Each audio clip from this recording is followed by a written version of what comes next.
ये सुने भाई। Did you know what you just saw? It is called the domino effect. Assalamu alaikum. Did you notice that for the last domino to fall, the second last had to fall, and for the second last to fall, the third last has to fall, and for the third last. ये हमारे यहाँ के 6 साल के बच्चे जो है ना, वो साबित कर देते हैं कि मोमेंट्स जो है वो इन्फिनिट नहीं है। 6 साल का बच्चा है वो, माशाल्लाह। अब तो खैर वो 2 साल पुरानी वीडियो है। तो भाई वो उस बच्चे का नाम है अहमद नदीम अलवाजदी, लास्ट नेम से आप पहचान गए होंगे। भैया ये तो बच्चों के खेल हैं स्वामी जी, बच्चों के खेल हैं हमारे यहाँ।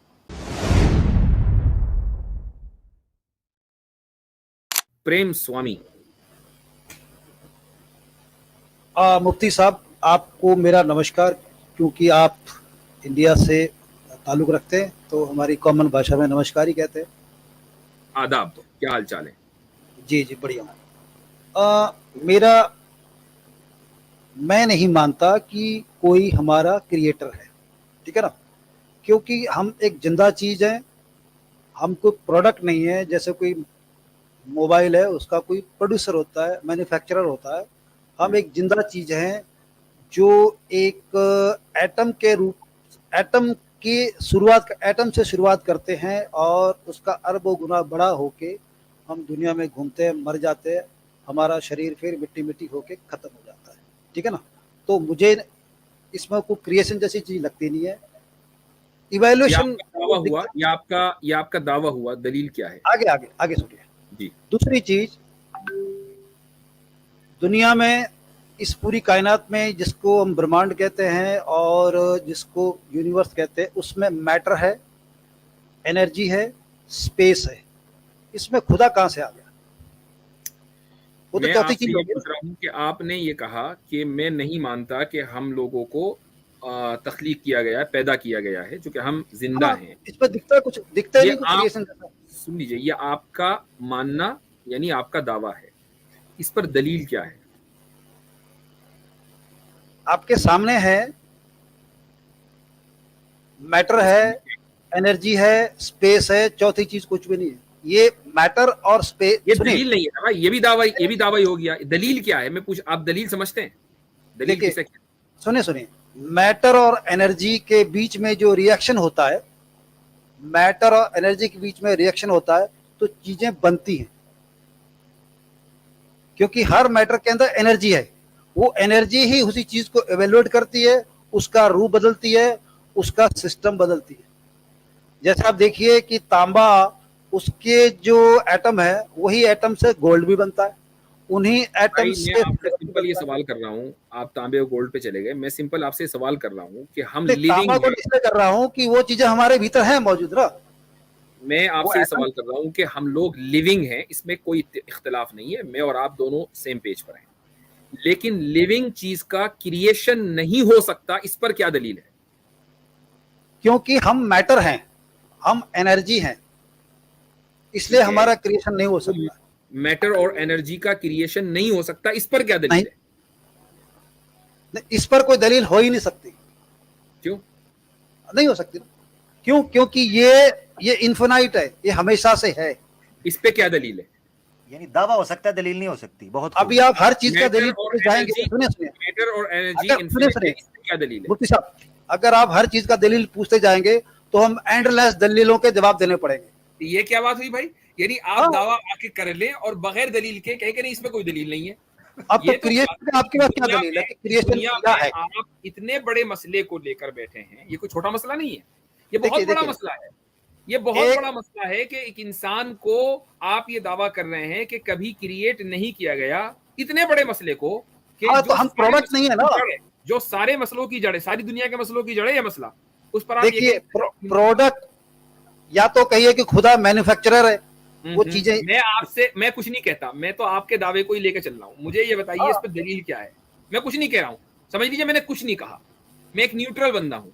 मैं आपसे पूछ रहा हूँ इस पर क्या दलील है कि मैटर और एनर्जी इन्फिनिट है? तो हमारे भीतर आप अपने शरीर को चेक करवाइए जाके लेबोरेटरी में, आपके अंदर क्या क्या चीजें हैं। भाई वो मेरे अंदर कुछ भी हो, आप ये कह रहे हैं कि मैटर और एनर्जी इन्फिनिट है ना, इन्फिनिट के ऊपर दलील दे दीजिए। जी हमारा जो शरीर है, सुनिए ठीक है, देखिए, प्लास्टिक नहीं होगी। मैं आपसे ये पूछ रहा हूँ कि हमने पढ़ा है कि खुदा ने 6 दिन में मिट्टी से बनाया। अरे यार उसको मेरा छोड़िए ये आप। सवाल सुनिए, नहीं, मैं उसको नहीं वो मानूंगा। जिस मिट्टी से बनाया, आपके दावे के ऊपर मुझे दलील चाहिए। छोड़िए, थोड़ी देर के लिए मान लेते हैं वो गलत है। देखिए आपने ये कहा कि मैटर और एनर्जी इन्फिनिट है, मुझे इसकी दलील दीजिए। मैं आपको बताऊं, ना तो खुदा के मुझे सिर्फ क्रिएशन यही की कोई दलील, दलील है। मैं कुछ और नहीं सुनूंगा। मैं सिर्फ इसकी दलील मुझे आपको सुनना चाहिए कि पड़ेगा। मैटर और एनर्जी नहीं, इन्फिनिट है। इसकी कोई दलील नहीं है, इसकी दलील हो नहीं सकती। आपको कैसे मानूं? नहीं, इसकी दलील हो नहीं सकती। क्यों? अगर इसकी कोई दलील दो तो आप बोलेंगे इसकी दलील क्या है, आप और एक स्टेप और आगे जाएंगे मैं नहीं पूछूंगा। मैं उस और दलील को एंडलेस दलीलें मांगते रहेंगे। नहीं, मैं ये नहीं पूछूंगा कि उसकी दलील क्या है। मैं उस दलील को रद्द करूंगा अगर वो दलील के पैरामीटर के ऊपर उतर रही होगी। दलील होनी चाहिए भाई। एविडेंस तो आप समझते हैं ना किसको कहते हैं। मुझे कन्विंस करें, आप बताएं मुझे कि इन्फिनिट है ये मैटर और एनर्जी। कीजिए कन्विंस। नहीं, मैटर एनर्जी इन्फिनिट, इस पे दलील देनी है या आदमी क्रिएट नहीं हुआ इस पे दलील देनी है? अरे भाई, मैं उसको छोड़ दीजिए कि 6 दिन में कि 7 दिन में। आपने ये कहा कि आदमी में मैटर और एनर्जी है, चलो भाई मान लिया। अब आप ये कह रहे हैं कि मैटर और एनर्जी जो है वो इन्फिनिट है। इस पर क्या दलील है उसकी इन्फिनिट होने पर? इस पर कोई दलील नहीं हो सकती, ये इम्पॉसिबल दलील नहीं हो सकती। तो आपका दावा ही है, बगैर दलील के दावा काबिल कबूल नहीं तो है। आप दलील दीजिए कि ये इन्फिनिट नहीं है। मैं दलील, आप ये मान रहे हैं कि इन्फिनिट नहीं है ये, ठीक है, मैं भी दलील दूंगा। आप ये मान रहे हैं कि अभी तक आप बगैर दलील बात कर रहे हैं? नहीं, देखिए हर चीज की दलील नहीं होती ना। आप बगैर दलील बात कर रहे हैं मुफ्ती साहब, जो चीज इन्फिनिट होती है उसकी दलील नहीं हो सकती। क्यों नहीं हो सकती? नहीं हो सकती। ये उसूल कहां से निकला? ये उसूल की बात नहीं है। देखिए, जो चीज इन्फिनिट है उसकी फिर इन्फिनिट नहीं रहती ना, अगर दलील हो गई तो। आपको डोमिनो इफेक्ट पता है? पता है। क्या है बताइए? आप लाइन से हजारों ईंटें रख के वापस उसी ईंट पे एक को धक्का मारते घूम के उसी ईंट को गिराएगी, यही है ना? उसके बाद क्या? पूरा बताएं मुझे। नहीं, मुझे इतना ही पता है कि अगर हम इस तरह से लाइन में रखें ईंटें गोलाकार में, तो एक को धक्का देंगे तो लास्ट में उसी ईंट को धक्का पीछे से आके अंतिम जो ईंट है वो क्या साबित होता है? मैं वो पूछ रहा हूँ, उससे क्या साबित होता है? जो एक ईंट की एनर्जी है वो दूसरी ईंट में चली जाती है। देखिए, मैं आपको एक वीडियो दिखाता हूँ। दूसरी ईंट की एनर्जी तीसरे में चली जाती है। रुक जाइए, मैं आपको एक नहीं, अरे सुनिए तो। नहीं, एक्सपेंड मत कीजिए आप। मैं आपको डोमिनो इफेक्ट की मैटर एनर्जी जो है इन्फिनिट नहीं है। आपने मुझसे दलील मांगी, मैं दलील दे रहा हूँ ना। स्वामी जी सुन तो लीजिए, एक मिनट सुन लीजिए, वीडियो देख लीजिए। दूसरा यह है कि आपके माइक से शोर आ रहा है, थोड़ी देर के लिए म्यूट कर रहा हूँ, वीडियो देख लें जरा। वीडियो देखें जरा, 1 मिनट। ये वीडियो जो है ये बहुत जबरदस्त वीडियो है। स्क्रीन नजर आ रही है? जी अब आ रही है जी। अच्छा, इसको थोड़ा सा एक्सपेंड कर दें जी, जबरदस्त। ये सुने भाई। Did you know what you just saw? It is called the domino effect.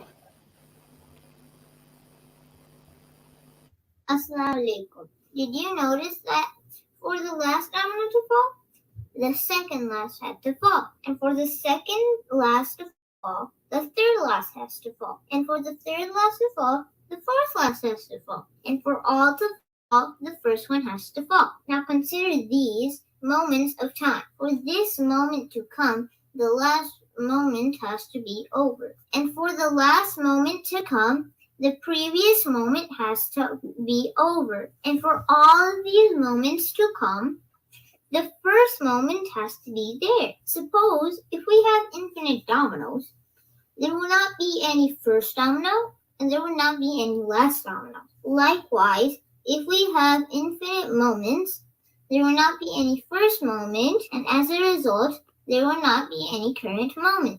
One more thing. The first domino could not fall by itself. The first moment could not start by itself. That proves that there is a prime cause for time to start, and we call that prime cause Allah. That's all from my side today. My name is Ahmed Nadeem Al-Wajidi. Please subscribe my channel, give a thumbs up. See you. जी। माशाल्लाह माशाल्लाह माशाल्लाह, क्या बात तो क्या बात। ये हमारे यहाँ के 6 साल के बच्चे जो है ना, वो साबित कर देते हैं कि मोमेंट्स जो है वो इन्फिनिट नहीं है। 6 साल का बच्चा है वो माशाल्लाह, अब तो खैर वो 2 साल पुरानी वीडियो है। तो भाई वो उस बच्चे का नाम है अहमद नदीम अलवाजदी, लास्ट नेम से आप पहचान गए होंगे। भैया ये तो बच्चों के खेल हैं स्वामी जी, बच्चों के खेल हैं ये हमारे यहाँ। नहीं नहीं, अब वो बच्चे को जो सिखा दोगे वो बच्चा वही बोलेगा। बच्चों का खेल नहीं, ये बड़ों का खेल है। ठीक है, बच्चे को बड़े लोगों ने सिखाया हुआ है। देखिए, लेकिन बात ये कि बच्चा सीख गया। पॉइंट ये है कि वो आपके बच्चे लेवल देखिए, आप जिस लेवल पर आकर बात कर रहे हैं वो 6 साल का बच्चा सीख गया। देखिए बच्चा अंडरस्टैंड नहीं करता है, बच्चा रिपीट करता है। चले वो आपकी बच्चे का कहना अंडरस्टैंड नहीं होता, वो उसका रिपीटेशन होता है जो उसको बोला गया। फ्रस्ट्रेटेड रिप्लाई होगा, the point is he is able to make his audience understand what he is saying. Mufti ji, आपने अभी तक नहीं मुझे बताया कि मैटर और एनर्जी इन्फिनिट नहीं है, इसकी दलील बताइए। भाई उसकी वीडियो आपको दिखा दी, उसका जवाब दे दीजिए, वही है, वही हमारा आर्ग्यूमेंट है। नहीं नहीं, आप बताइए ना, वो दलील आप बताइए, आपके शब्दों में सुनना चाहता हूँ मैं। आप मेरे बेटे की दलील है ना वो, आप उसका जवाब दे दीजिए। बच्चे की दलील का जवाब दे दीजिए, उसको छोड़िए। मेरी दलील का जवाब नहीं दीजिए, आप बच्चे की दलील का जवाब दे दीजिए। नहीं नहीं नहीं, मैं आपसे चलो ऐसे करते हैं स्वामी जी ऐसे करते हैं, जिस तरह आपके इनफाइनाइट टाइम की और उस एनर्जी के उस टाइम की दलील कोई नहीं है ना, आप कहते हैं बगैर दलील के, आप यही समझ लें कि फाइनाइट की भी दलील कोई नहीं है। चलें आप पंगा डाल के बैठ जाएं। ऐसा है मैटर और सुनिए, मैटर और एनर्जी इनफिनाइट है, इसलिए उसकी दलील नहीं है। तो बस हम कह रहे हैं फाइनाइट है इसलिए उसकी दलील नहीं। अब सिंह फंसा के बैठ जाएं 2 घंटे। नहीं मसला कैसे हल करेंगे? आप कहते हैं कि यूनिवर्स की शुरुआत हुई है, आप ये कहते हो ना? हाँ हम कहते हैं जी। हाँ, तो शुरुआत के लिए चीज चाहिए, वो चीज कहाँ से आई? नहीं, कोई दलील नहीं है, बस मर्जी हमारी। तो वही तो मर्जी पे चल रहा है ना, तो कोई दलील है तो आपका चल रहा है। तो मैं ये अब आपका जवाब मिल गया मुझे। आपको अपनी मर्जी पे चलने का हक है और हमें ना हो, ये तो गलत बात है। आमिर साहब, आपका जवाब मिल गया मुझे कि आप ये आपका सिर्फ मानना है, सच आपको नहीं पता। बहुत शुक्रिया आपसे ज्यादा। अच्छा, कैसर भाई जो है वो आना चाह रहे हैं, कैसर भाई को लें भाई। ठीक है कैसर भाई, जल्दी से। जी कैसर भाई, खैरियत से हैं? आहलन वसहलन। जी अल्लाह का शुक्र जी, बिल्कुल ठीक ठाक। ये क्या स्वामी जी उसे में आए हुए थे कि मैटर और एनर्जी जो है ये इन्फिनिट कर दिया उन्होंने। अच्छा, हमने जो है बच्चे की वीडियो चला दी तो उसका जवाब नहीं दे रहे हैं, बताइए। तो मैंने सिंपल है ना। जी जी हजरत वो फिर इस तरीके से सींग ही फंसते हैं, वो फिर मेरा केस, वो सींग मैंने फंसा लिया था, बस इतनी सी बात। देखिए एक बड़ी सिंपल चीज़ है ना कि हम जो लैंग्वेज है इसको एब्सोल्यूट टर्म्स में यूज़ करते हैं जब, तो वहाँ से बड़े मसाइल पैदा होते हैं। अरे कल भी मेरी स्ट्रीम पे बात हो रही थी कि जो वर्चुअल पार्टिकल्स हैं, भैया हम उनको वर्चुअल पार्टिकल्स इसलिए कहते हैं कि हमारे पास और कोई लफ्ज़ ही नहीं है, क्या करें फिर? This is what we do. तो अब हमारे पास थर्मोडायनेमिक्स का जो लॉज हैं, उसका जो फर्स्ट लॉ है वो बिल्कुल यही कहता है कि मैटर को क्रिएट नहीं किया जा सकता। दैट्स फेयर इनफ, लेकिन वो इसलिए कि वो हमारी ह्यूमन कैपेबिलिटी और ह्यूमन नॉलेज की एक हद है कि हम ये कहते हैं वो नहीं किया जा सकता। हालांकि प्योर अगर आप लॉजिकल बेसिस पे सोचें तो हर वो चीज़ जो किसी ना किसी लॉ पे ऑपरेट करती है, ये नेसेसरी है कि वो लॉ उस चीज़ की एग्जिस्टेंस से पहले बनाया गया हो, क्योंकि अगर लॉ बाद में बनाया गया है तो फिर तो बेसिकली लॉजिकली ये पॉसिबल ही नहीं है ना। तो अगर ये लॉ है कि मैटर अपनी फॉर्म चेंज करके एनर्जी में और एनर्जी अपनी फॉर्म करके कंडेंस होकर मैटर में चली जाएगी, तो इसका मतलब ये है कि ये कानून उस वक्त बना जब मैटर का वजूद नहीं था। It necessarily requires it. ये नहीं हो सकता कि मैटर बन गया और मैटर ने बनने के बाद फिर फैसला किया कि मेरे अंदर ये कानून होना चाहिए कि मैं अपनी फॉर्म चेंज करके एनर्जी बन सकता हूँ, मैं डिस्ट्रॉय नहीं हो सकता, वगैरह वगैरह वगैरह। तो अगर ये कानून पहले से मौजूद था तो इसका मतलब है कि एट सम पॉइंट मैटर फिर वजूद में आया और वही उसका स्टार्टिंग पॉइंट है। हमें नहीं पता तो हमने थर्मोडायनेमिक्स के लॉ पे ये लेबल अप्लाई किया। दैट इज नॉट टू से कि जो हमारी इनकेपेबिलिटी है वही खालिकुल आलमीन की भी इनकेपेबिलिटी होगी। सो ये थोड़ी सी अभी हमें चीजें अपनी अपडेट करने की जरूरत है, पर होपफुली वन डे समझ आ जाएंगी हमें। जी हाँ, बहुत जबरदस्त आउटडेटेड डाटा था इनका। ये तो इमाम गजाली के जमाने में कदीम आलम की बहसें चला करती थी, ये तो अब आ गए। नहीं आमिर भाई, असल में मसला ये है कि ये हिंदुइज्म की बुनियाद है। हिंदुइज्म में जो ये जो यूनिवर्स है ये कदीम यानी इटर्नल है, इसकी कोई शुरुआत नहीं है। अब मसला क्या होता है कि अगर कोई हिंदुइज्म में बिलीव करता है, आकर वो अगर वो ये कहे कि जी मैं हिंदुइज्म में बिलीव करता हूं, तो उसको पता है कि वो फंस जाना है वहीं पर। फंस जाएगा। एकदम एकदम उसको 10 क्वेश्चन इस तरह के होंगे कि वो उसको पानी नहीं मिलेगा। तो वो क्या करता है कि वो इधर उधर की बातें करके वो कहेगा कि जी मैटर जो है वो इन्फिनिट है, ताकि वो अपने उस जो उसकी मजहबी तालीम है कि ये दुनिया जो है, ये कायनात इटर्नल है, उसको वो साबित कर सके। सिंपल सा फंडा ये है। तो ये जो साहब आए थे और ये कह रहे थे कि इंसान को क्रिएट नहीं किया गया, उसका मकसद ये था कि ये साबित कर दिया जाए कि ये यूनिवर्स इटर्नल है।